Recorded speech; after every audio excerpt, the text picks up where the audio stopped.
So I'm Jean-Pierre Lehmann, and a great honor to chair this final session, and also to have the opportunity of congratulating Ricardo and Schweiwa and all the brilliant ICTSD team, which I've been fortunate to be working with for a long time now, and very much admire what they're doing, including this particular event of Bridges China. We call this China in transition. I think the point that, of course, is made implicitly, but perhaps needs to be made explicitly, it's not just that China is in transition, it's that China is in transition at ultra-rapid speed. I was reading something recently which had nothing particularly to do with China. They're saying that somebody who was alive in 1480 would not recognize the world of 1530, that there really was a sort of dramatic change that occurred. This was particularly perhaps for a European.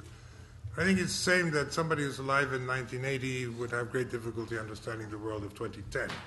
In fact, I sometimes have imaginary conversations with my father, who died in 1986, and imagining that he comes back and he says, so what's been going on for these last couple of decades? And, you start, even, for example, trying to explain what this is. This is a telephone. Come on, it can't be a telephone. Telephone is something, that you do, and it doesn't work. It's got a single function, and so on and so forth. So, what's happening in the world? How's the United States doing? Well, the United States is okay-ish, but it's terribly indebted. So who's paying its debt? China. Yeah, this would come. So you can go on and on and on. And you just think, in fact, back 10 years ago, I'm going to Brazil next week. I went to Brazil in 1998, the year after I joined IMD, and asked to give a talk on China and globalization implications for Brazil. And the chair of the meeting said, it's going to be very interesting, but I'm not sure there are any implications. And he said, for us, China is very, very remote. And in fact, in 2000, in terms of export destination, China was Brazil's 12th partner. By 2008, it was the first. And you see a similar pattern. Of course, somebody was saying this morning, the impact of China on the developing world has been just absolutely enormous. And I think what I've been doing, my writings, particularly now that I'm getting retired, I can engage in useless pursuits, is to sort of look at the historical dynamics of this. And you could say that fundamentally, and really up until, for 200 years or thereabouts, China was not present, was not an actor in globalization. It was a victim occasionally. But as you know, its share of global GDP declined dramatically, and various periods shut itself off from the outside world.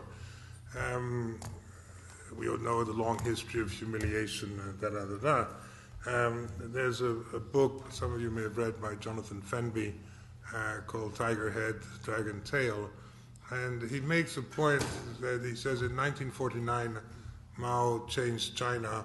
In 1979, Deng changed the world. And it's a little bit of a sort of dramatic statement, but I think having said that, it can be defended. There has been, it's a major discontinuity. That caught, I think, the whole of the world, including China's neighbors. I was based in Japan throughout the 80s, and I was asking Japanese what they thought of China's potential, and they were very dismissive, at least. People in the industry said, these problems, and so on.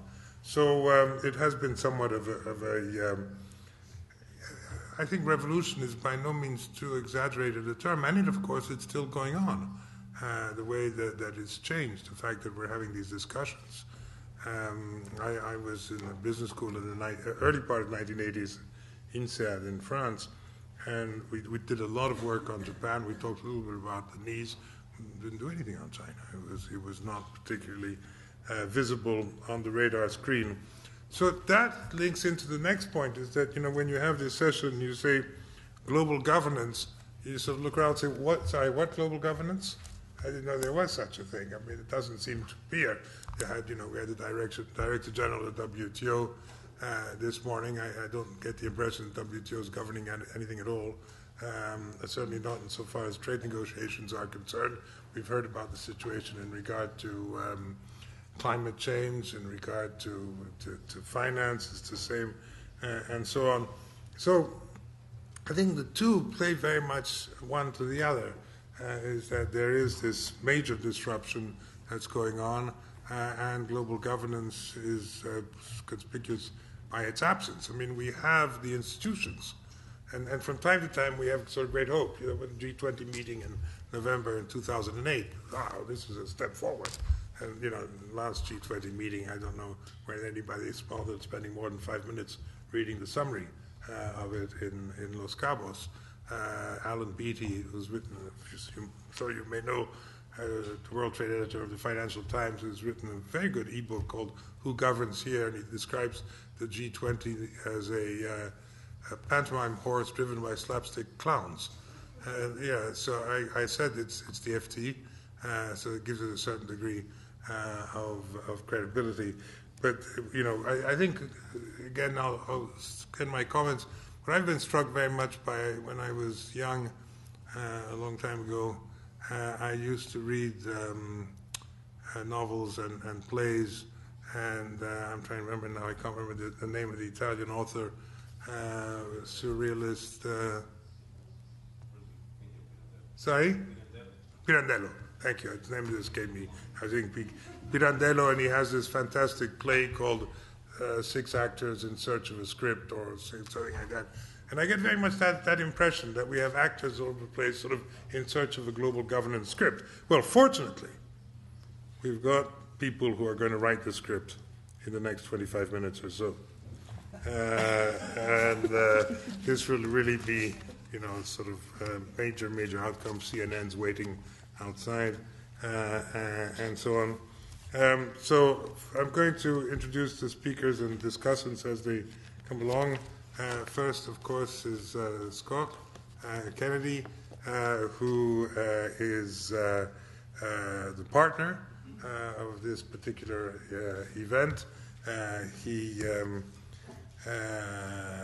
He's professor and director, and this is very interesting, I hope you noticed, Research Center for Chinese Politics and Business.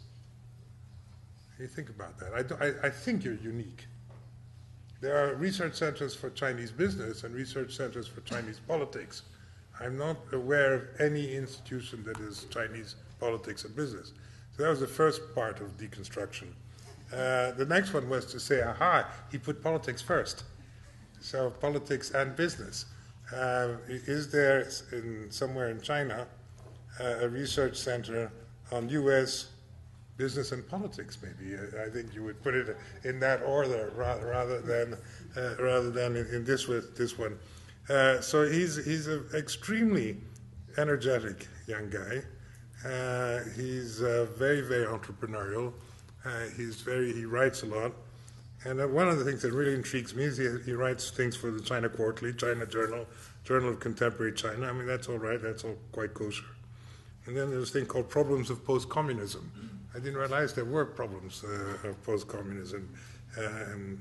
But anyway, Scott, please go ahead and enlighten us. Thank you so much, Jean-Pierre, for that very kind introduction. The name of the center has received a lot of attention, mainly because it's too long and complicated. And the politics goes before business because being someone who's in a political science department, I couldn't possibly put the word business first and keep my job. So in China, and in fact actually everywhere, politics and business are closely intertwined. So that's the reason for that. I want to thank ICTSD, Ricardo, and the rest of the team for their leadership and partnership and the opportunity that our center has been given to contribute to this year's Bridges China Dialogue. I also want to give a special thanks to Shuai Huacheng, who is both an intellectual partner, an organizational partner, and a very good friend. And I don't know if we're going to have time at the end because I haven't seen it on the schedule. But if we could all just recognize Shuaihua for what a great job he's done.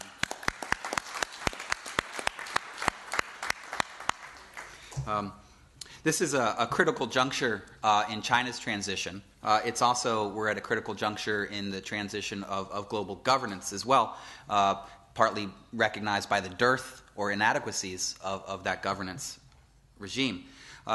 It's a very dynamic situation, and I think when I look at China, and maybe it's the way we ought to think about global governance as well, is I think it's not very helpful to look at China as in snapshots, as in photographs, but as a moving picture, and look for trends and the dynamics of what is affecting this transition.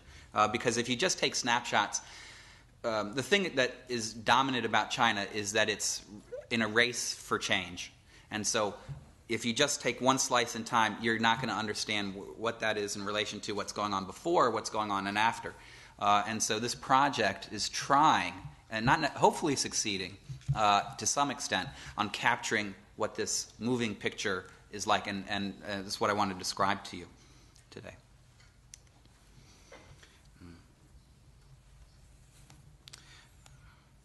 The initiative on China and global governance, our center launched about 2.5 years ago, is aimed at examining how Chinese are learning the rules of the game of global governance.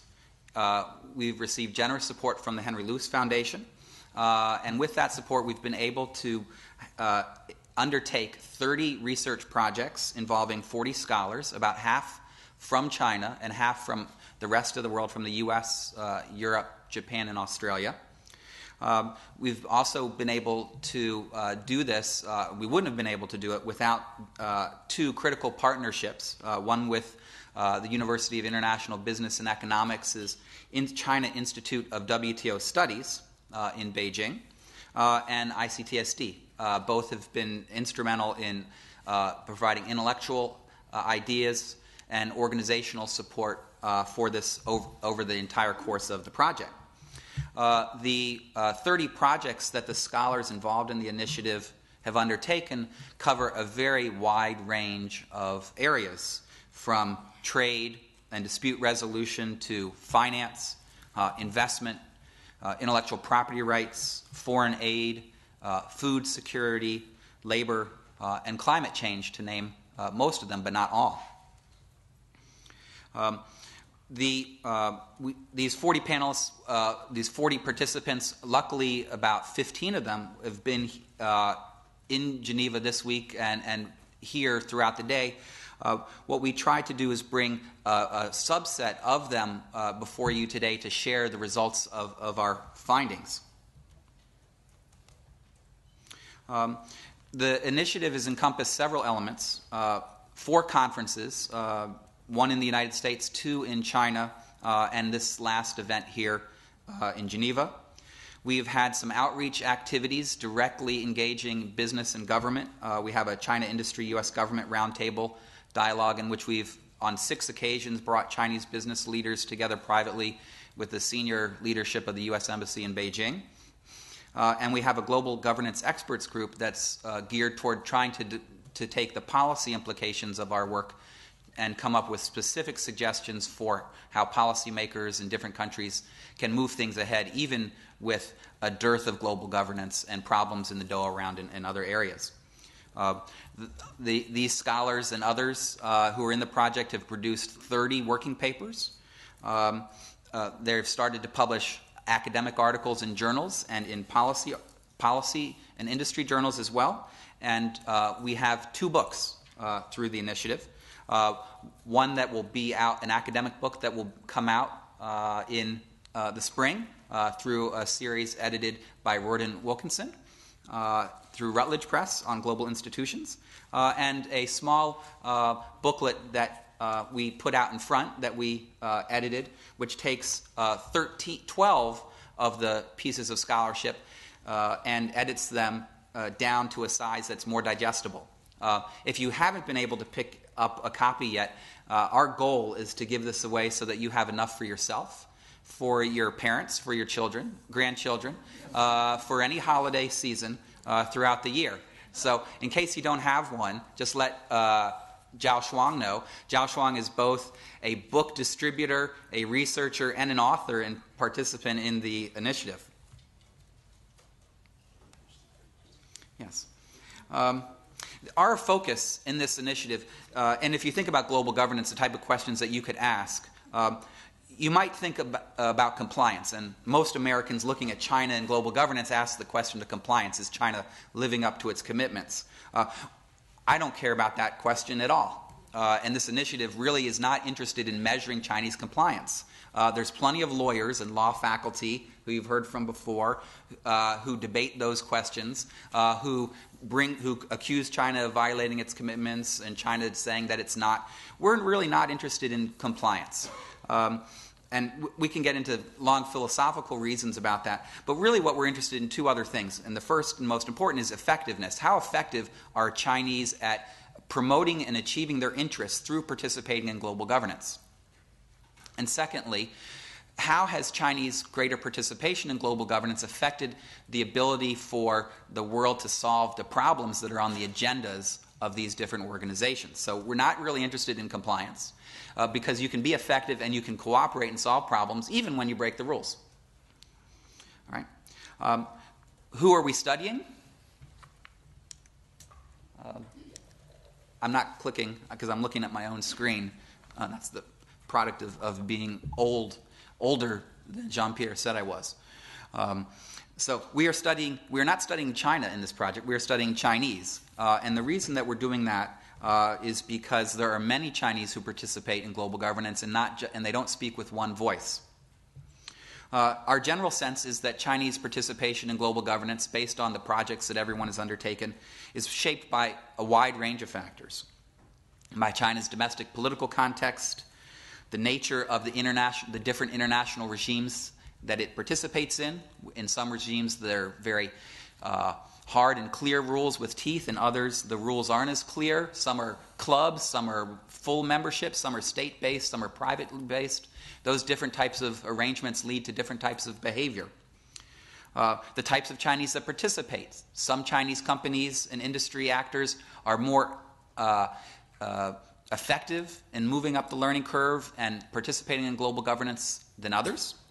But there's not just these factors which are not just these factors alone don't shape Chinese governance. In addition, Chinese participation is affected by the interplay between Chinese and others. So it's that strategic game, that strategic choice that also affects Chinese activism, policy positions, and effectiveness. As I mentioned, we've taken 12 of the 30 projects and reduced them down into an excellent form that is digestible by a group outside academia with the key points that everyone wants to mention. And so you should think of this not as the final. So we think it has the core points, but I want to reassure Worden that this isn't the final word, and really what this is a taste of what's to come. It's an appetizer, if you like.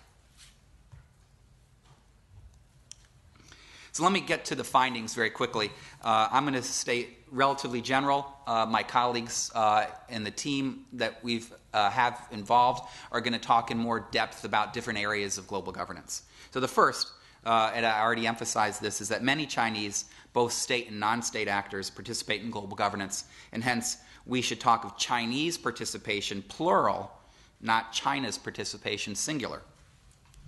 And that's not only because there's so many Chinese that participate, it's often that they aren't coordinated amongst each other, and even more commonly, they have different positions and points of view.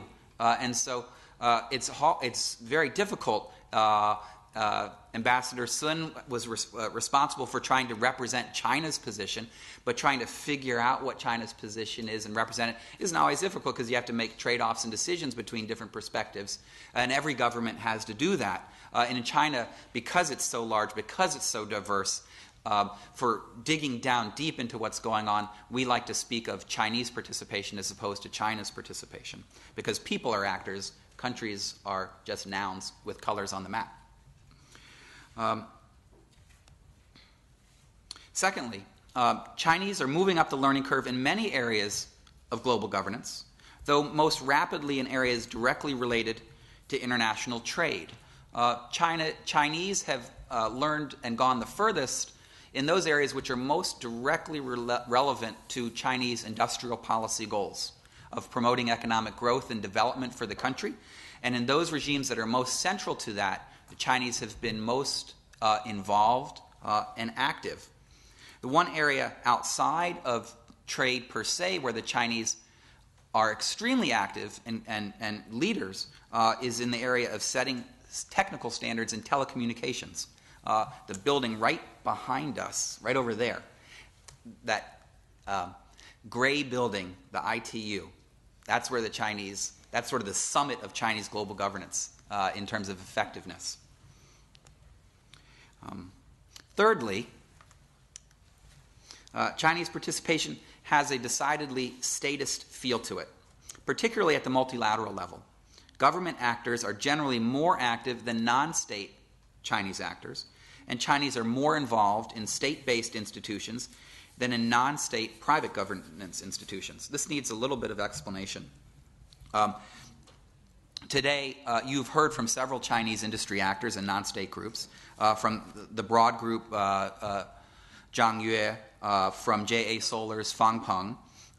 But it is relatively rare for Chinese industry to be here in Geneva and in other capitals of global governance.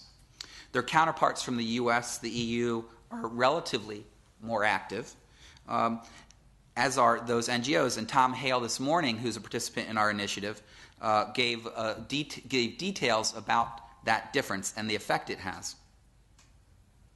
When Chinese are faced with private governance regimes, on some occasions they've tried to, what I call, sovereignize these regimes. That is, they've tried to make them more state-like. The best example I can think of is the iron ore benchmark system, where beginning in 2008, facing difficulties of industry, of company-to-company negotiations, the China Steel and Industry and the China Iron and Steel Association took over the representation of the Chinese participation in these negotiations. And CISA is not your standard independent autonomous industry association. It really is a child of the original Ministry of Metallurgy, and its officials hail originally from the government or quite connected to it. And so in this way, it looked much more like a government intrusion into what was otherwise a commercial negotiation process. I think this state-oriented nature of China's participation is in some ways a reflection of the fact that China is a very large country, and it makes sense when you're a very large country to use that size and power to your advantage. But it also is, I think, a product of China's domestic politics, in which there's limited institutionalized voices for non-state actors to independently participate in public conversations and policy process. Of course it happens. I do research on lobbying in China, and there's lots of lobbying by domestic Chinese companies, state-owned and private. But in an institutionalized, formal, open process, non-state actors, NGOs in China have a difficulty participating, and I think that's reflected at the global multilateral level as well. Again, it occurs, but not at the level one might expect or think it ought to. Fourth, in some areas, Chinese are what I call stubborn defenders of the status quo, and in other areas they promote limited reforms of the international system. Based on the research of my colleagues, we've found that in no area of economic global governance are Chinese radical anti-status quo participants. Chinese have integrated throughout many international regimes. They no longer are strong opponents of the international system as they were during some of the Mao era. But there's some variation. In some areas they are genuine promoters of substantial reforms that would make a real big difference. And we're going to hear about that from Ren Xiao and some of the others. But in some areas, they've promoted some reforms, but these are what I would call tinkering reforms, relatively limited reforms that don't get to the heart of some of the core problems of these areas. And for example, in the area of anti-dumping, the agreement on anti-dumping at the WTO, now the Chinese have promoted a variety of reforms and proposals in the rules negotiations in the Doha round. But at the same time, the Chinese have also become one of the greatest initiators of anti-dumping cases as well. And so there's a little bit of tension between China's day-to-day activities in defending domestic industry from unfair competition from foreign exports and their position in these negotiations. And it's sort of, we need to discuss really what is anti-dumping, what should these rules do. And so China's position has policy position, and this is very similar to Japan's, but Japan has made a policy decision not to bring anti-dumping cases as well. So there's a little bit of difference in that. In climate change, yes, Chinese have done many things in a variety of forms to promote multilateral conclusion to agreements, promote sustainable development. China, though, is still a very strong defender of the principle of common but differentiated responsibilities. And that may be an important principle to uphold, but we may need to tweak it and modify it for countries that are in a variety of circumstances, because we don't have just two categories of countries in the world. We don't have just developed and developing. There's a range of them. Trying to figure out where China fits and other big emerging countries in this classification means that we need to have a little bit more flexibility and creativity about how these principles are developed and applied in the world.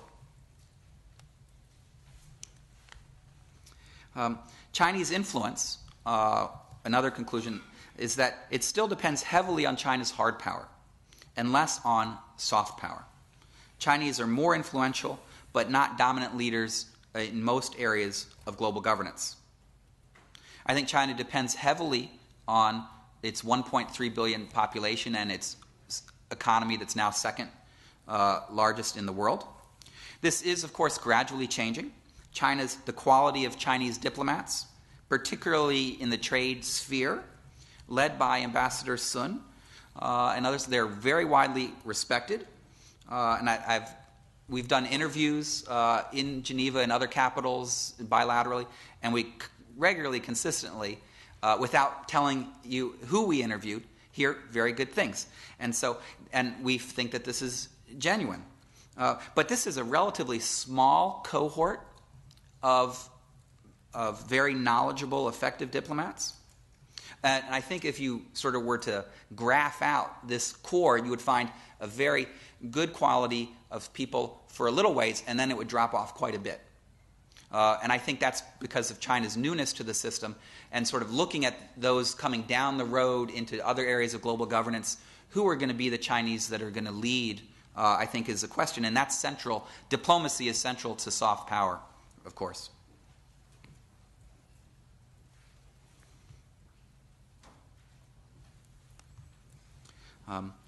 Greater Chinese participation has, in many areas, led to the advancement of addressing global problems. But by simply being a new major participant so quickly, Chinese involvement has also complicated negotiations and implementation of agreements. So I think we've heard today, and anyone who's been in Geneva for a while or paid attention knows that Chinese have made substantial, critical contributions in global governance, unilaterally, bilaterally, plurilaterally, multilaterally, made many contributions. But simply by being such a large country, having such an effect on the global economy, as soon as China sits down at the table, it adds a new dimension to the negotiations. That is totally understandable. It's not to criticize that whatsoever, but it does change the dynamic. And certainly the way the Uruguay negotiations and previous rounds occurred, the dynamic is now very different under the Doha round and in other multilateral fora. So I think we're trying to grapple with what does it mean when we have really powerful multiple stakeholders at the table is something to try and understand. Lastly, in thinking about Chinese influence going forward, I think the research that we've undertaken shows that China will likely continue, its influence will likely continue to grow simply as Chinese gain more experience and become more deeply integrated in the world economy and society. And so we think that's extremely likely. But we think Chinese influence that contributes to addressing these global problems may continue to be limited by two sets of factors.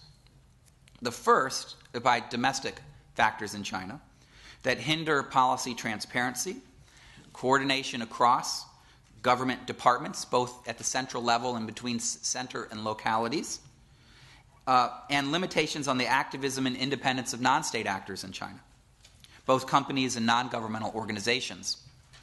I don't think anyone needs to try and make an argument that China ought to have greater opportunities, institutionalized opportunities and accountability in which non-state actors participate on a regularized basis for reasons of principle.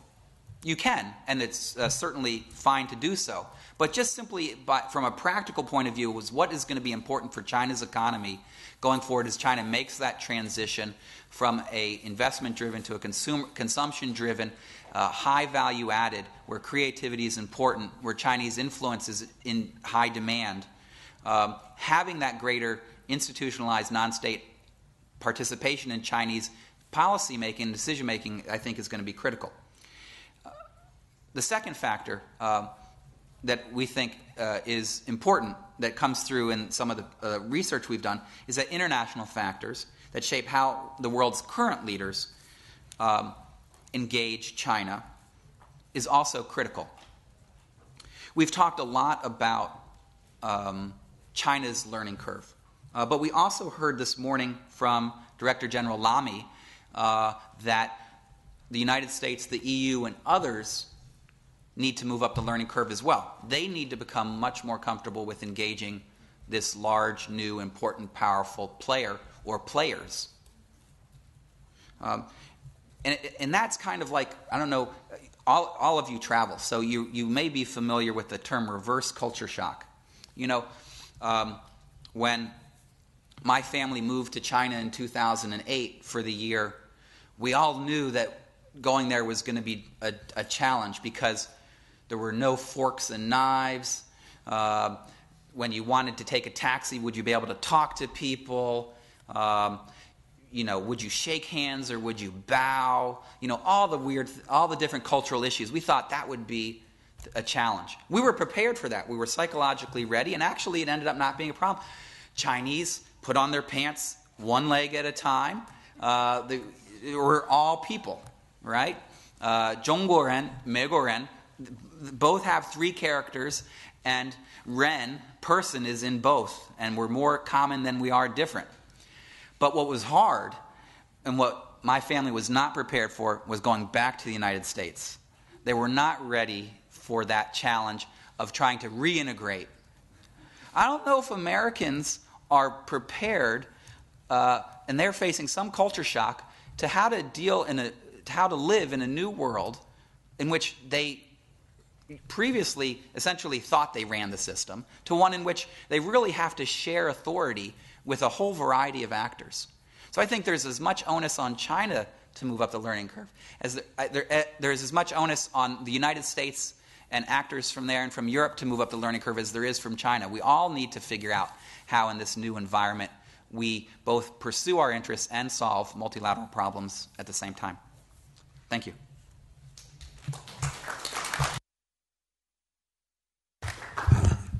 Thank you very much, Scott. This is a very, very important and interesting project that you're leading, and we look forward to hearing more about it.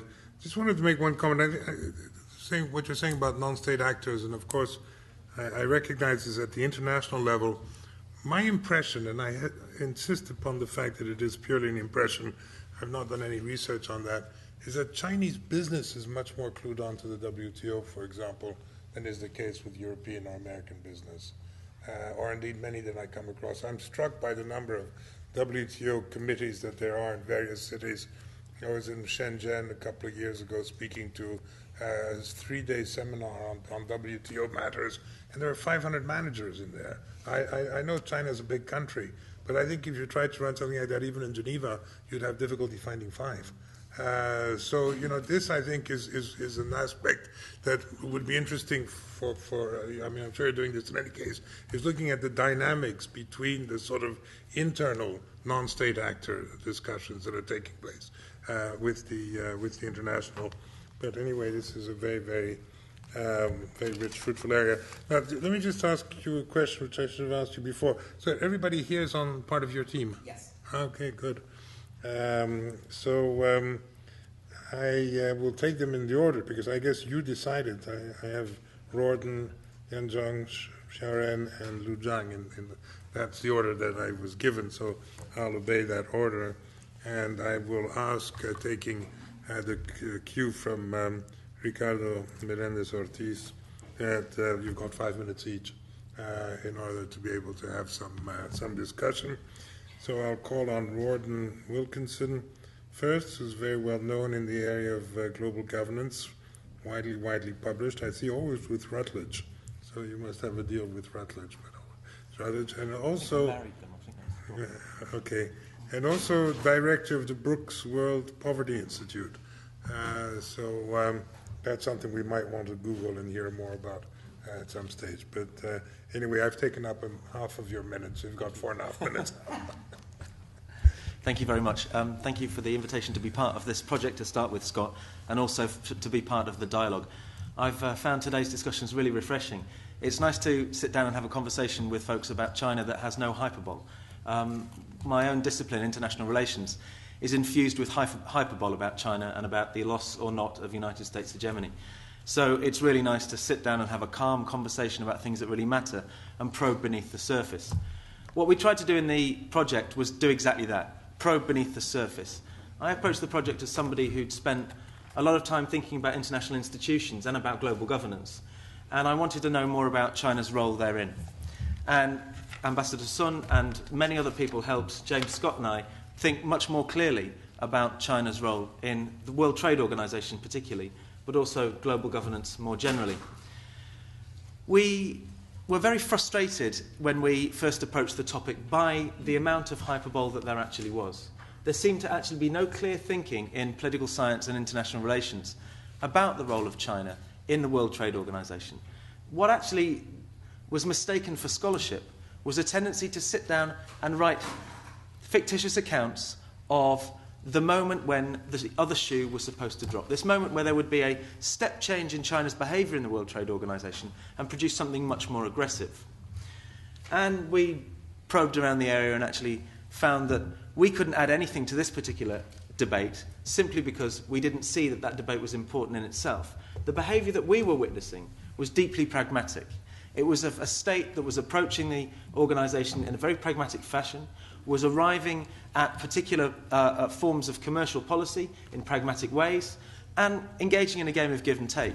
And China's position on its on the notion of a recently acceded member is a good example of exactly that, of give and take. Unfortunately, the hyperpole of global politics overtook that. What we did instead was something that we hope is a little bit different, and Scott asked us to paint some of the space that he opened up in his comments with snippets into our research. And I'll say something a bit more about the WTO in a moment, but then move on to something about global governance. What we did was, rather than ask about China's role in the WTO, we asked about the role of the WTO in shaping Chinese commercial diplomacy. And we looked at the fit between the long-run political and economic restructuring in China from 1978 onwards, and the way the accession process had a symbiotic relationship in Chinese economic development, and sat that beside an account of what we know about the strong institutional effects that something like the WTO exerts. We blended this together, and actually this enabled us to say something about the debate that we thought we had nothing that we could say about, and that is this intentions debate, about whether the other shoe is about to drop, about whether China seeks to be anything other than what Scott characterises as a rigid status quo power. Despite literature that suggests from 2008 onwards that China is much more aggressive, that the shoe is dropping, we see none of that in the WTO, and what we actually see is of an institutional complex that quite tightly binds aspects of Chinese commercial diplomacy in ways that actually many of us hadn't thought about, and mirrors Some of what went on with the way the General Agreement on Tariffs and Trade bound Japanese behaviour in the early 1950s and 1960s. They're not strict comparisons, but there's some interesting and insightful comparative analyses that can come from that. Okay, so this was our finding. And in terms of the policy brief that Scott outlined, the little book that he's put before you and made sure that you give to your great-grandchildren, what we've tried to do in there is say something that we think comes out of the research, and that is that we ignore the effects of institutions like the World Trade Organization on all sorts of countries at our peril. If China's to move towards a domestic consumption-based form of development and away from very much an export-led form of development, then we also have to add into that mix the institutional drag that organisations like the World Trade Organization play on locking particular kinds of development in place. And there's going to need to be some kind of conversation, at least, between various folks within China about just what that means. So that's a snapshot into the work that we had. And I was going to end it kind of somewhere around about there, but actually, you know, I've worked on global governance for 17 years now, and I hear our panellists say things about global governance that remind me very much about the conversation that happened in the WTO over the last 3 days about multilateralism. You know, I sat in all of the public forum panels thinking about multilateralism and quite astonished that in asking a question, is there a crisis of multilateralism, nobody once actually set out what that multilateralism was or ever suggested when it worked well. In fact, everyone seemed to have a nice, fluffy feel to their conversations about what they thought multilateralism might be without ever actually strictly defining it. And I think that matters. I think it matters historically if you think about the forms of trade agreements that have been agreed have actually been packaged forms of minilateralism, presented as multilateralism, and sit behind some of our historical rememberings of what's gone on in the GATT. Okay, this is becoming convoluted. I'll say what I mean in a clearer fashion. Quickly. I've got 1 minute. Global governance is exactly the same kind of term. It's deeply slippery. Every time somebody talks about it, they actually fail to say precisely what they mean by it, apart from projecting an assumption that it's probably the way that we're all going to collectively try and manage the global problems that confront us. Scott used 2 different definitions of global governance in his comments without actually recognising, I mean, he recognised it, but without saying so. One was a statist form, kind of global governance as international organisations. And another was global governance as private aspects of how we organise the world.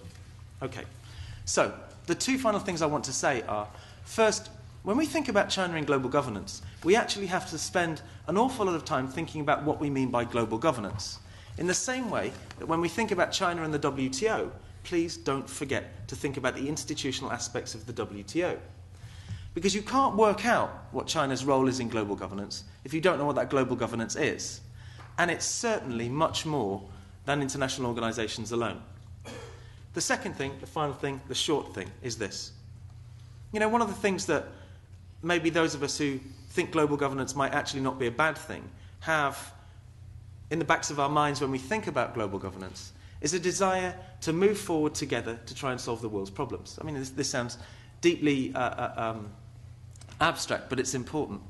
And actually, I think a second project, but something that we all in this room ought to be engaged in, is to ask ourselves, what kind of role ought China be playing in future global governance? The kind of global governance that we ought to have, not the kind that we have, that can't work out whether emptying out development in a Doha round is actually something that we should worry about or not, that can't agree on climate change negotiations, that has credit rating agencies exerting extraordinary amounts of power over sovereign states. And we actually ought to think about how we collectively move together, shape a better world, a different kind of global governance, where important states like China, but also small ones like Burkina Faso and Benin, actually move together. Thanks. Thank you very much. So now I'm going to ask Yanzong Huang, who's a Senior Fellow for Global Health at the Council on Foreign Relations. In fact, he's very much engaged in the health scene and is currently working on a book or has completed a book on the health system transition in contemporary China, which I'm sure also will be something to be recommended to everybody to read. It's very much at the critical element that is not looked at, really. So, Yan Song, please take 5 minutes, not 7.34. Well, thank you, Jim. Here, actually, in the speech, Scott spoke against taking a snapshot of Chinese participation in global governance. But since I was only given 5 minutes, I guess I have no choice but to take some snapshot on the Chinese participation in global health governance. Is this on? No, I'm sorry. Okay, I already wasted 1 minute. So I'm going to actually continue. So I'm going to talk about the Chinese role in global governance for health. Certainly, we could say China is becoming more active in engaging global health governance, and that is, of course, the result of the shift of the global balance of power, which increase the need or incentives for China to increase its influence, international influence, as we found in the Chinese campaign to elect a Chinese national to be the Director General of the World Health Organization, which is not very far away from here, and also the efforts to improve its image, to project its soft power, as we found in the increasing development assistance for health in Africa, which is very far away from here. But the Chinese participation in global health governance is also driven by a shift in domestic development agenda, which highlight the importance of domestic economic development, especially that process is accelerated in the late, I think in 1999, when the Chinese government encouraged the Chinese firms to work out or go global. And certainly of the domestic health crises like HIV/AIDS and SARS in 2003 also highlighted the importance of international health cooperation. For the sake of time, I'm not going to go into details on this. So I'm going to focus on giving a brief assessment on how effective China is in engaging global health. Right? We all know that China has increased its development assistance for health, and that contributed to the health system capacity building in many countries, especially countries in sub-Saharan Africa. But if you look at the size of China's development assistance for health, it remains very small. Actually, according to an estimate published by a recent report, during 2007 and 2011, the estimated Chinese health assistance to Africa was about $757.1 million, which is roughly 8 to 10% of its total ODA. And this occurs as OECD countries have significantly increased their share of health aid in the total development assistance package. PEPFAR is a very good example, right? The President's emergency plan for AIDS relief actually committed $15 billion during 2008 to fight the global HIV/AIDS pandemic, with Africa priority for the funding. And in Rwanda, just one country, we found that 75% of the U.S. aid actually goes to health, especially HIV/AIDS prevention and control, and only actually less than 10% is used to support economic growth there. And of course, over the recent years, there's increasing international pressure for China to invest more in global health, but China still basically said, we have our own domestic health problems to address, and according to a senior government official, the most important thing for China is to take care of its own business, and taking care of our own health care problem itself the biggest contribution to global health. So in the foreseeable future, health aid from China will continue to be largely complementary to aid from traditional OECD countries. So this is my first observation. And the second, on the positive side, China has shown willingness to work cooperatively with other players in setting global health rules and norms. For example, it was not in the way when the WHO was negotiating the revision of the international health regulations, one of the most radical changes to govern international cooperation over health. And although China attaches utmost importance to social and political stability, it showed flexibility in allowing the WHO to take into account the non-state sources of information in WHO's decision-making process when revising the IHR.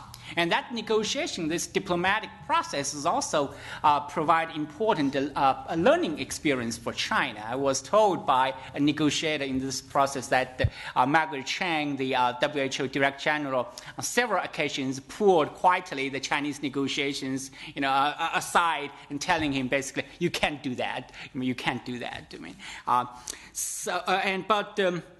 If you look at the not so positive side, China is still very reluctant in taking the leadership role in global health governance. China was not an active participant in the universal access to HIV/AIDS medications, the pharmaceutical intellectual property rights, or more recently, the pandemic influenza preparedness framework. I asked actually the Indonesian chief negotiator to that framework negotiation. I said, was China active in the negotiations? They said, no, not at all. So, unlike Brazil or India, which has been on the forefront of promoting the development and marketing of generic life-saving drugs in the developing world, only a very small number of Chinese pharmaceutical companies have been GMP approved by the World Health Organization, and even fewer Chinese pharmaceuticals have received WHO pre-qualification to supply to international organizations such as WHO and donor funds such as Gavi Alliance. How many? Okay, I got to quickly wrap up. Actually, China is not even among the top 10 countries with WHO pre-qualified vaccines in 2012. It seems that China is contained to be exporter of the active pharmaceutical ingredients, or APIs. Actually, APIs account for 84% of China's pharmaceutical exports. It is also very reluctant to use the flexibilities offered by the Doha Declaration on the TRIPS and public health to apply for compulsory license to produce generic copies of patented drugs to serve the domestic market. India, we know that in March, issued its first ever compulsory license for a cancer drug. Even though China is justified to impose compulsory licensing of patented cancer drugs, China did not take any actions so far. Even worse, it prohibits the marketing in China of the India-made generic drugs. So, as you can tell, this is just, as Scott just said, China is still on this moving up this learning curve, and it was only very recently that China issued new regulations that provide more operationalizable and less costly procedures for domestic drug producers to apply for compulsory licensing to produce cheap copies of medications protected by the patents. So clearly there is a long way to go for China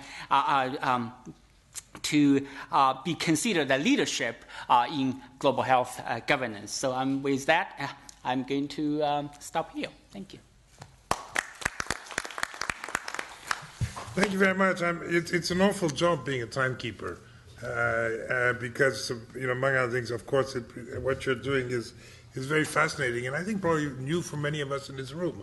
That when we're looking at global issues regarding to China, we're more looking at trade, investment, security, and so on, and health is one of these dimensions. So I thank you very much indeed for your intervention, and obviously this also makes the whole study more and more compelling.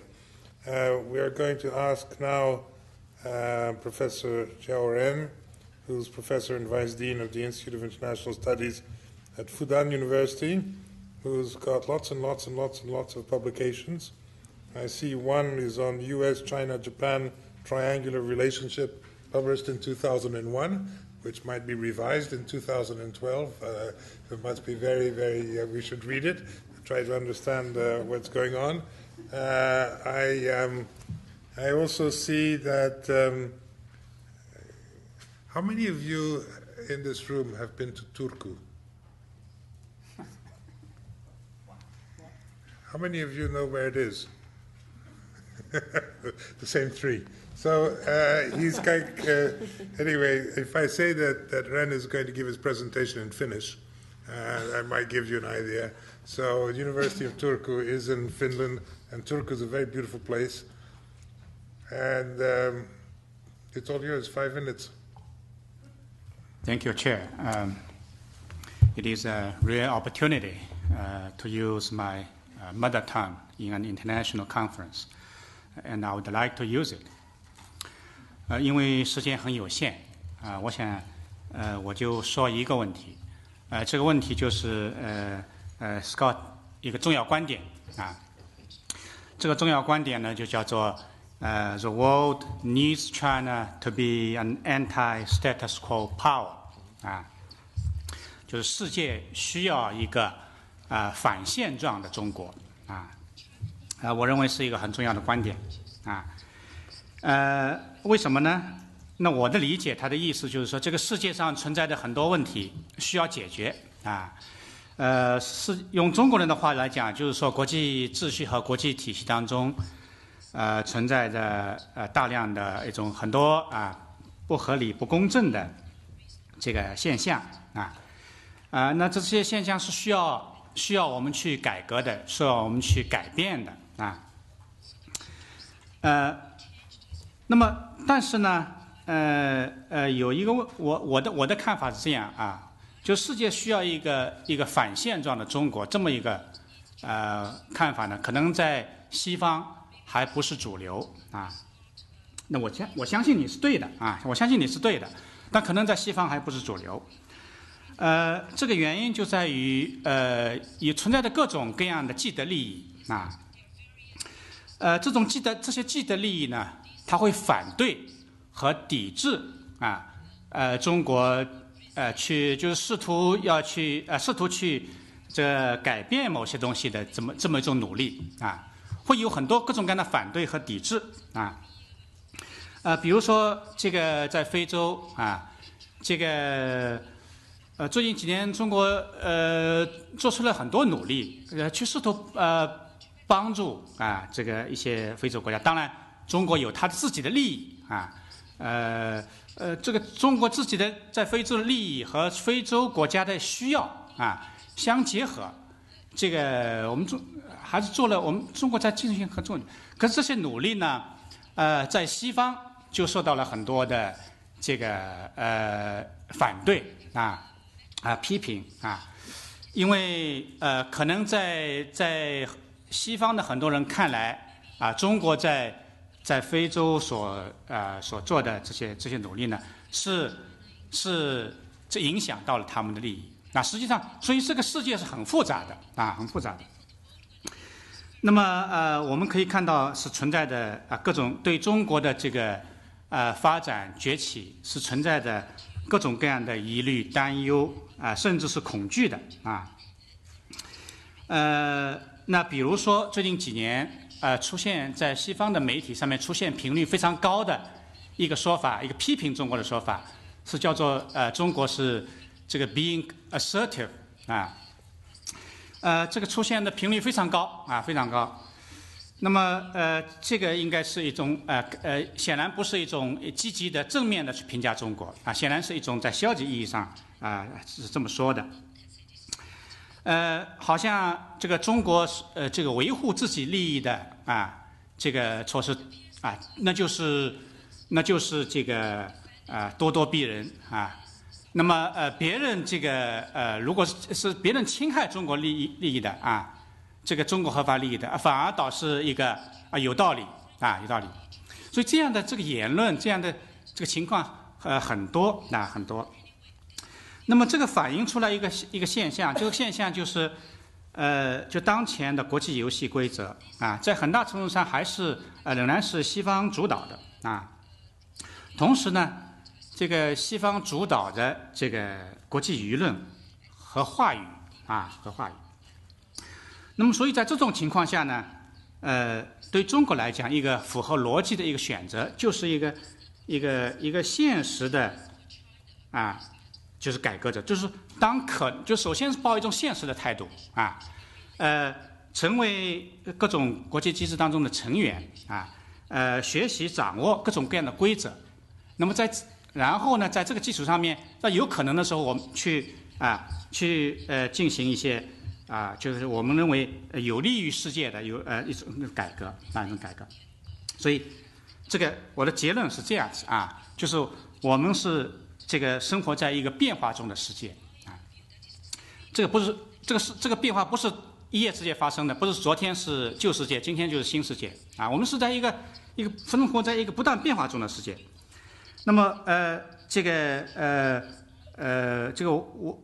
我们希望这个 Scott 的这个观点呢，能够在西方能够被越来越多的人所接受我也希望呢，中国能够更多的起一种建设性的作用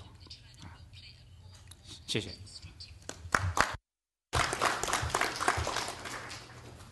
Thank you very much indeed, and thank you for the content as well as for the timing. You're a model. I just want to make a quick comment here, and I think we want to come back to that. I tend to agree with a lot of what you said. I've looked closely, and I go to Africa reasonably frequently. I engage there in discussions with Africans on the Chinese presence and so on, and I think that they see it as very much as an opportunity. On the whole, I think there's quite a lot of dialogue that's going on there also. I think that the comments that you make about the rules of the media are correct. My complaint, and this is not just directed to China, but it's also to Brazil, to India, and so on, is that, in fact, I'd say probably not assertive enough. In other words, that if you look at institutions like the G20 or whatever, everybody wants to be there, but when they're there, they're not saying anything. And the example that I use is I thought when Dominique Strauss-Kahn had to resign from the head of IMF, this was a fantastic opportunity for the emerging powers to get their act together and to ensure that it would be, or at least to have a fight. And Christine Lagarde, who I don't think was a particularly appropriate person for this job, but won, because that's one of the rare instances where Europeans got their act together. And so I think that this is something that I think my sense in a way is that you're right about it's dominated by the West. So we really should be getting to the next stage. So what do? How do we approach this business of trying to get this situation to change and have more Chinese? Of course, in IMF you have Min Zhu, who's a great character, but to have more Chinese engaged. I mean, think in terms of the WTO. There is going to be a succession coming up in about a year's time. So these are, I think, some of the things to think about in terms of global governance going forward, saying, dominated by the West, how do we get away from this domination? Anyway, thank you very much indeed, as I said, both for the contents and for the timing. And now we have Lu Zhang, who's an assistant professor of sociology at Temple University, and is going to be bringing in another dimension here, which is also terribly important, is the whole dimension of labor. And she's writing another book, forthcoming book. Boy, we're going to have very good Christmases with lots to read. From Detroit to Shanghai, but I noticed it says from Detroit to Shanghai, ? So it's not exclamation mark. Globalization, market reform, and labor unrest in the Chinese automobile industry. So we look forward to hearing you and also to reading your book. Thank you very much, Jim. Thank you very much for this opportunity to be part of the initiative and the dialogue. And I'm honored to be on this great panel with all the leading scholars in the respective field. So today I'm going to, my comments focus on China and the global governance of labor standards, especially in the form of private factory certification. So I would first like to acknowledge my collaborator and co-author, Professor Tim Bartley, who is at Ohio State University. He could not attend this conference, but this is joint project, and so I'm speaking for both of us. So as this morning's panels have already touched upon, the labor problem in China is a paramount one, not only for China's own development, but also for the shape of the current economic recovery and rebalancing. The question of Chinese workers' voice and rights, workers as both laborers and consumers, include all the broader governance questions China must address to achieve sustainable and balanced growth and social stability.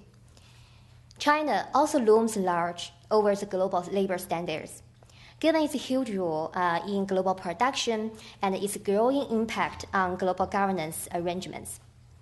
In becoming the world's factory, made in China has often been associated with sweatshop conditions and repression of labor rights. As we have heard from Dr. Liu Kaiming this morning, that in the past few years, China's rising labor unrest and the problem in working conditions has become more and more severe and often caught world attention, both from the media report from both within China and in the West. So just the past Sunday, I'm sure some of you already heard this, the news about Foxconn, which is a supplier for Apple, another factory for Foxconn in Taiyuan, have 2,000 workers have the right that cause thousands of police get into the factory. So it again highlights the persistent labor problem in contemporary China.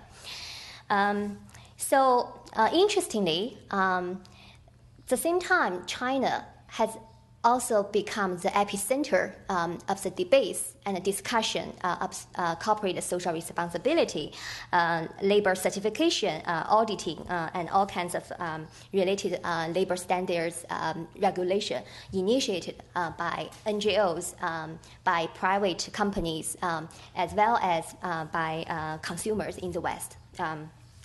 So our starting question are, how significant are these attempts of transnational private labor regulations pressured by NGOs, investors, and consumers? Are private labor standards just window dressing for brands and retailers, or do they represent a meaningful form of global governance? How are they put into practice in the specific Chinese context, and what role do they play in the dynamic and the multifaceted political economy of labor in China, as well as in in the world? So in our joint project, our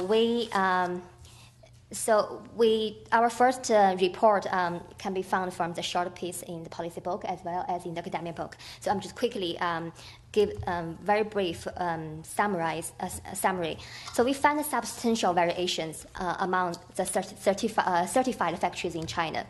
And the certification is not a reliable marker of decent labor conditions, which is not surprising for many of us study labor issue in China. In the worst case, factories have been audited and certified despite falling well below the purported standards. Even in the best case, where certification does seem to mark above average factory conditions, when the production demands clash with requirements of labor standards, the former nearly always win out. When comparing certified factories and uncertified factories, we found nearly as much variation among certified factories as there is between certified and uncertified factories. So basically, there's no, you cannot find a pattern that can associate with being certified, whether certified is a good mark of a good labor conditions. So the weakness of certification and other forms of private labor regulation are certainly not unique to China. But the Chinese case certainly poses a severe challenge for advocates of international labor rights and labor standards. The space for independent labor activism is heavily constrained, and the culture of factory management in China evolved around assumptions of strong managers and docile workers. So in this context, it should not be surprising that the direct effects of private factory certification have been quite limited. However, our study does suggest that private labor certification has played a role, although it's limited, in catalyze discussion of CSR in the development of human resource management and in the discussion of worker representation and the role of trade unions. At times, it has also helped migrant workers, as Dr. Liu mentioned this morning, to learn about their labor rights. Therefore, the experience of global labor standards in China should not be dismissed, but rather should be viewed as part of a dynamic process. It is possible for private labor standards to productively connect with other forms of labor advocacy. But when research and the interplay of international norms and domestic governance can sometimes spur new experiments for social change. But our research also led us to the conclusion that a more substantial and a genuine improvement in labor standards come from workers' collective actions and government enforcement of laws and regulations, often in response to the formal. So let me quickly summarize. With regard to China's role in global governance of labor, it is important to note that one of the main reasons for the rise of transnational private labor regulation is the failure to build intergovernmental global governance of labor. So basically, there's a lacking of the governmental collaboration on the global labor standards. So the labor regime globally has been weak. And China historically has not been active in engaging with global labor standards system, but it has not been passive when it comes to domestic labor conditions and their implications for control and social stability. So, in fact, we have talked a lot this morning about the transition, China's transition from export-led growth model based on cheap labor to domestic demand-driven economy. So labor definitely is a key in this transition process. Indeed, there has been clear signs of the Chinese central government reorientation in development strategies since the mid-2000s, when the accumulated social and environmental yields have raised the alarm of the stability and sustainability of such a single-minded and balanced economic growth model. So I want to let me conclude by saying that by the end of 2010, almost every province and municipality in China had increased its monthly minimum wage by an average of 23%. So there's a lot of factors here: rising labor cost, so labor unrest, and as well as China's new labor laws, labor shortage, transition of the new generation of Chinese workers. While it remains to be seen where and how this development will evolve, it seems clear that bottom-up pressures from workers and concerns about social unrest from ruling groups are also important forces in driving China's evolving labor regimes and its engagement with global governance of labor standards. I will stop here, and I am looking forward to the discussion. Thank you. Thank you very much. Thank you. Very interesting. It's obviously, these are where some of the more fundamental transitions are taking place, and I guess Foxconn will go down in the history books as a symbol of transition and transformation. Just a few minutes, I think we have for questions. Yes, the lady here, Richard. I have a question, either Scott or Rodden or either one of the team. So first of all, it's a very impressive project, and with the scale, with the years you've put there, and the findings are also very very inspiring. I think the findings have pointed out clearly that the limited involvement in global governance on the from China or the Chinese, especially pointed out the non-official parties, like mostly Chinese companies and industry associations. They are rarely visible and all these things. And you also pointed out there are chances for change. So I just wonder, probably they are somewhere in this little book. I'm just wondering if you have also pointed out some recommendations, because sometimes I feel the lack of the common practices, from Chinese part, you point out they are not doing what their counterparts in America, in European countries are doing. Sometimes it's, as you said, it's learning curve. They probably maybe are not even aware what are the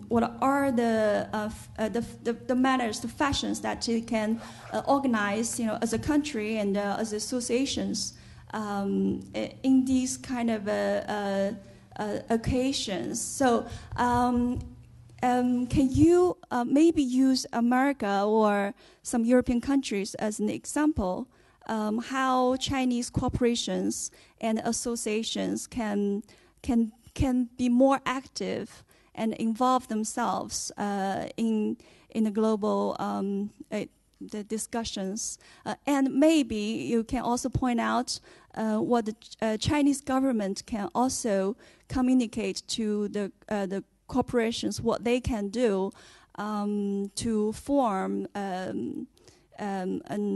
some sort of a process to encourage this so in the future China or Chinese will be more engaged in a global governance. Thank you. A very simple question. Thank you. I'm going to take the questions, okay, from the floor, and then if you can collect them. But thank you for that, Richard. Yes. Richard Carey. Wait, you have to get the mic because of the interpreters.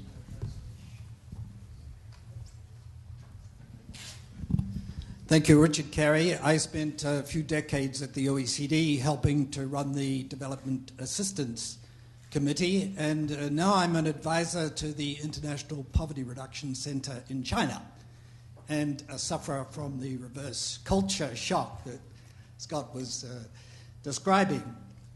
Just one experience and then one mega question, I guess. Experience is that 4 years ago, we established something called the China DAC Study Group joining together the IPRCC and the Development Assistance Committee. And we focused on exactly this question of Africa that Chao Ren has pinpointed as being a very, very sensitive area, lots of media coverage that's not helpful at all. So over a period of 2 years, we held 5 conferences. One of the secrets is that none of those conferences was held in Paris. 3 were in Beijing, 2 were in Africa. And we involved 30 Chinese experts in each of these meetings, 30 African experts, 30 OECD people. And we had really passionate, fascinating meetings. We produced a report, the report of the China DAC Study Group on economic transformation and poverty reduction, how it happened in China, can it happen in Africa? So a very, very productive process showing that talking with the Chinese, this wasn't China, this was with Chinese from the private sector, from policy institutes, from governments, is a very productive way forward. Now, when it comes to China, I think there are 3 points in this field that are very important. First of all, China is publishing white papers on foreign aid. It's beginning to be more transparent. It's beginning to talk about the principles of effective aid. Second point, there is the FOCAC, the Forum for China-Africa Cooperation. Very important forum. It was Beijing-driven. It's now got the African Union in it, and so it's a much more combined effort. Very significant statement coming out in July. China is going to support regional integration in Africa. It's going to support security forces in Africa. These are big, big steps forward. And then finally, and this is the mega question, there's the BRICS and China's participation in the BRICS. That word hasn't come up in our discussion in this panel yet, and I wonder what is the thinking among people on the panel about the BRICS. Is it something that's not the West? Because we've heard that China and other BRICS not comfortable in the Western-originated institutions. What's the role of the BRICS in this global governance evolution? Thank you. Okay, thank you very much indeed. I think there's a question here. Can I just have, is there any other? So we'll take this, one more. So 2 more questions and then, thank you. I'd like to ask the panel how we think the transition, the planned transition, the much hoped for transition of China's economy from an investment and export-led economy to a consumption and domestic-oriented economy will affect China's interest in global governance. It seems like if it succeeds, then we'll have a China that's less reliant on the global economy, and so maybe less interested in providing those global public goods that make the global economy function. And if it fails, we'll have a China that has many more domestic problems like the ones we heard about earlier today. So is it possible that we've seen the high point of China's engagement in global governance already? And you're Thomas Hale, right? My name is Thomas Hale, yes. Yeah, I thought I recognized you. You were here earlier on, right. Thank you. Last question, and please answer yourself.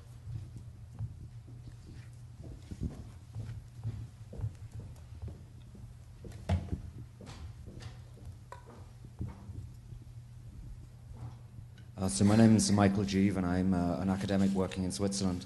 A question for Dr. Huang. You mentioned that China's facing significant domestic health challenges, and at the same time that the domestic focus then is quite understandable. Maybe reading between the lines, I also got the feeling that you would welcome greater participation from China in global health governance. But I'm not sure if I got that right. But how does, in your view, how would this greater participation benefit China both internally and more broadly? Okay, thank you very much. I propose to do like Ricardo. In other words, if I could ask the panel to answer the questions, selecting the ones, and I guess we go, Scott, we start with you. Okay.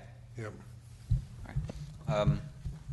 So we'll just go down the row, and we can all respond to whichever questions we'd like. Is that right? Okay.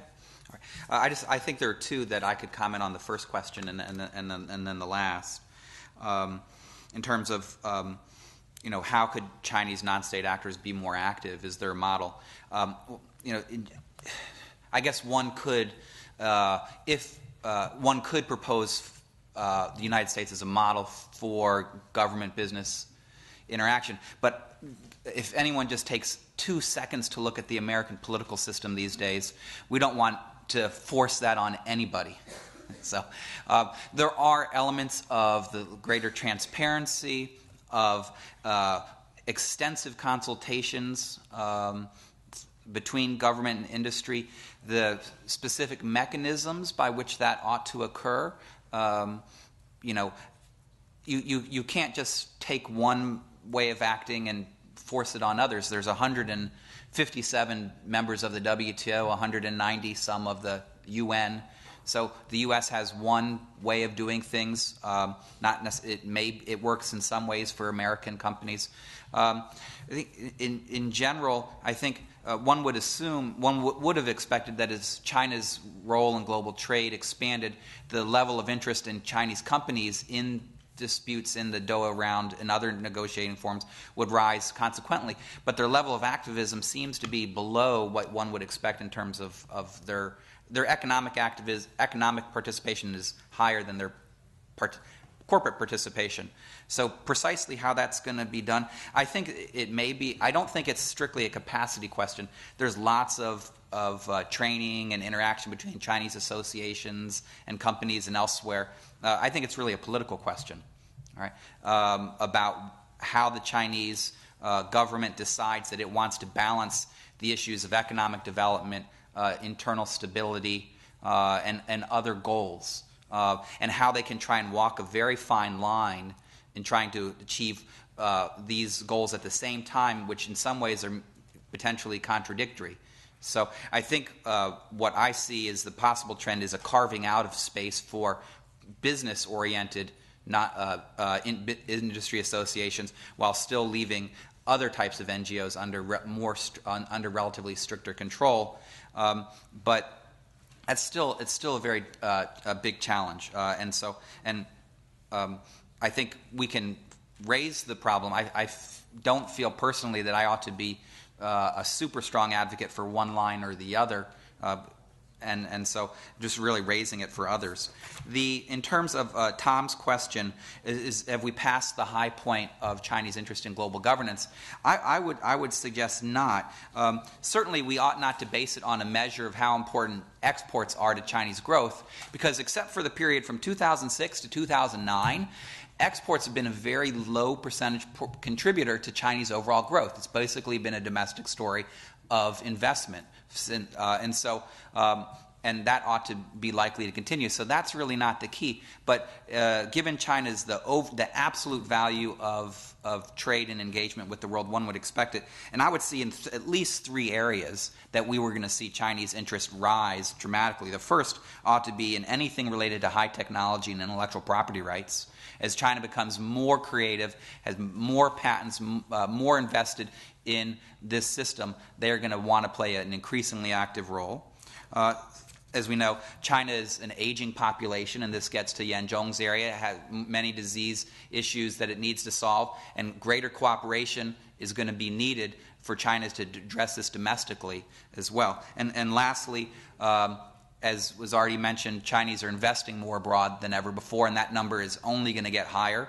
And whether it's Chinese sovereign wealth funds that are investing abroad, or Chinese state-owned companies, or companies in specific sectors like telecom, or dual-use technologies that run into problems. We have a World Trade Organization. We don't have a World Investment Organization. We don't have, except for TRIMS, we really don't have good governance over that. I would expect that as time passes, the Chinese would be more interested in coming up with rules of the road for investment as well. Okay, thank you very much. I'll take the other. Can I ask the panel, please, to talk in terms of bullets very quickly? Sorry. Because there's an extremely good vintage champagne that's waiting for us, and it's getting warm. So, Yuzong.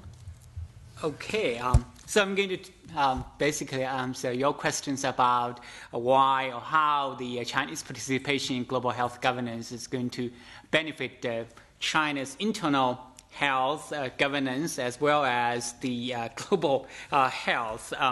And if you look at the international level, right, the global level, we found actually Chinese participation is important because, especially if you focus on the global health financing, the current financing regime is essentially unsustainable because, right, currently the so-called 2 Washingtons, right, the Gates Foundation contribute 68% of the private funding for global health, while the U.S. government, the other Washington, contribute to more than 50% of the public funding for global health. And that, of course, we said that situation is not sustainable, because what if the U.S. government changed its mind, or what if Bill Gates suddenly had a different idea? I don't want to fund global health anymore. So that is why it's so important to have emerging powers. You talk about the BRICS, to get involved to contribute more to the global health financing. And it is also, I think, important for countries such as China to participate in global health governance because it is going to, especially in terms of development assistance for health, going to reduce redundancy. It is going to improve efficiency. Currently, for example, the anti-malaria efforts in Africa, right? China, because it focuses on bilateral assistance, while the U.S. is more multilateral focused. You have this 2 parallel process going on, and China's anti-malaria efforts in Africa is not integrated into the global anti-malaria campaigns, even though China has the patented drug, one of the only true originator pharmaceutical products from China, the artemisinin, that is actually could play a more active role in the anti-malaria efforts in Africa. And if you look at the internal impact on the internal health governance. In the book chapter, I contribute to the book that edited by Scott and the others. I talk about how the Chinese participation in global health governance, or how those global health norms, processes, and institutions themselves have a huge impact on the China's agenda setting, the policy making and implementation in the health sector. I've given, actually, because of time constraints, I can't elaborate that, but the impact is very huge. Actually, HIV/AIDS, for example, China become more focused on the HIV/AIDS prevention control precisely because of the international pressures, all this international discourse, on HIV/AIDS and how it becomes a security problem. That could have an impact on China's economic development as well as national security. So definitely, it benefits both international and domestic aspects. Yes, I want to thank Richard for your comments, and let me offer a couple of small observations on BRICS, i.e. Brazil, Russia, India, China, and South Africa. It is a new grouping, but it is not a close-knit group. The leaders of those 4 or 5 countries get together each year, and they have not done a lot up until today. But there are a few interesting things which I would like to mention. One is that when Strauss-Kahn stepped down as the IMF managing director, the BRICS representative at the IMF came up with a joint statement about the selection of the IMF managing director. They argue that the selection should be merit-based. So that means the practice of selecting a managing director of IMF as always a European to be in that position should be changed somewhat.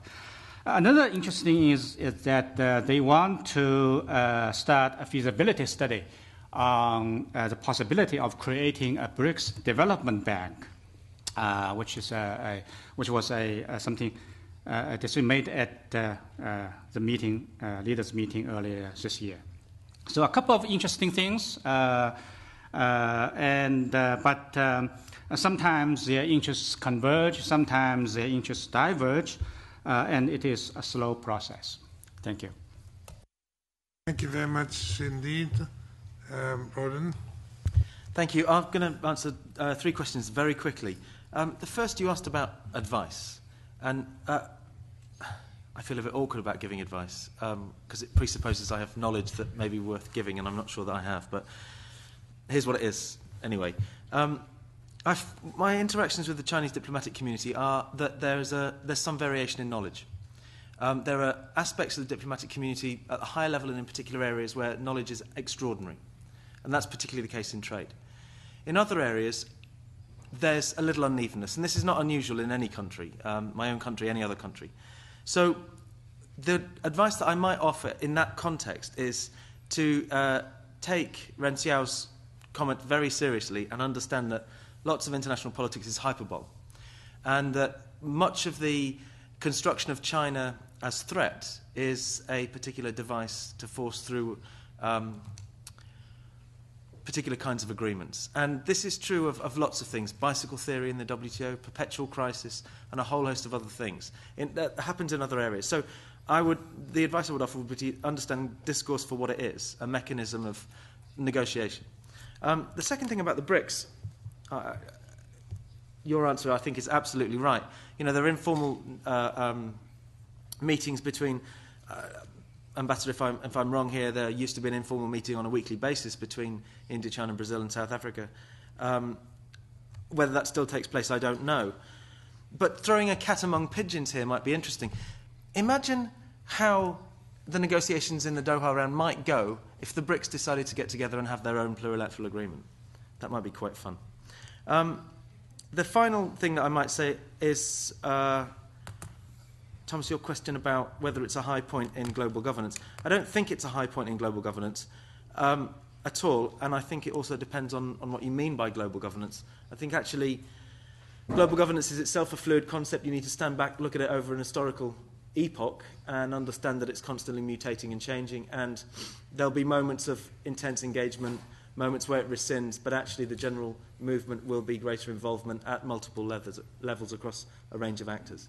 Thanks.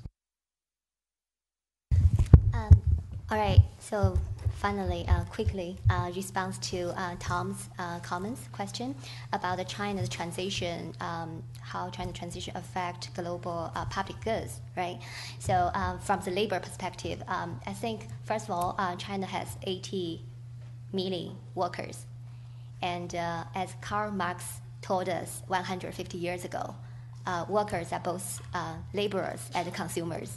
So imagine if we can turn the 80 million workers be global consumers. And to do that, the first step would be to have decent working conditions and reasonable regularized wage increase mechanism that allow working families in China to have purchasing power. So that's very important for China's transition model internally, as well as for global recovery and global rebalancing of the economy. And then second, on the moral level, I don't buy the straightforward argument of race to the bottom, arguing that China kind of driven this race to the bottom of labor standards globally.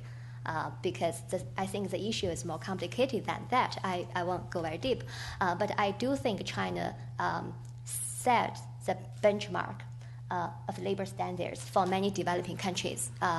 And China, if China realize, and that's, if China is going to make a change, it's not coming from the pressure outside, but it's driven by the internal need. And when this is happening, that will be when the labor, so the rising labor standards in China will have a very positive impact on many developing countries, the labor conditions in many developing countries. So I will stop here, and if we can further discuss after. Okay, thanks. Okay, thank you very much indeed. This was an extremely rich discussion, varied discussion, and I won't take more than 45 minutes to wrap up. One of the comments I just simply wanted to make, and this is addressed, I guess, partly to you, Ren, as well as to others, is that we've had this absolutely fascinating discussion on global governance in China in transition, and this is in the context of the Bridges China dialogue. This is, I don't think it should be implied that we're putting China in a particular context as being, quote, quote, a problem. We could very well have a discussion on the EU and in global transition, I guess, and global governance and the US and all the rest of it. I think that as a European, I must say that I often feel that some of the comments that are made about China and global governance show an amazing degree of hypocrisy. And that's something that we're acutely conscious of. I think the case of Africa in particular, although where I would say is that it depends. I mean, Martin Wolf had an article on Western hypocrisy in regard to China and Africa, which was absolutely splendid. And this point has been made very strongly. I remember when China was still a candidate to the WTO, I was asked very often, but if China joins the WTO, will it abide by its commitments? And I would pause and say, well, if it does, it'll be the very first country ever to do so. And so, I think that this is a sort of context which we have to see things. Now, no more, and I would like to ask the audience to join me in congratulating this extremely good panel. Very good panel.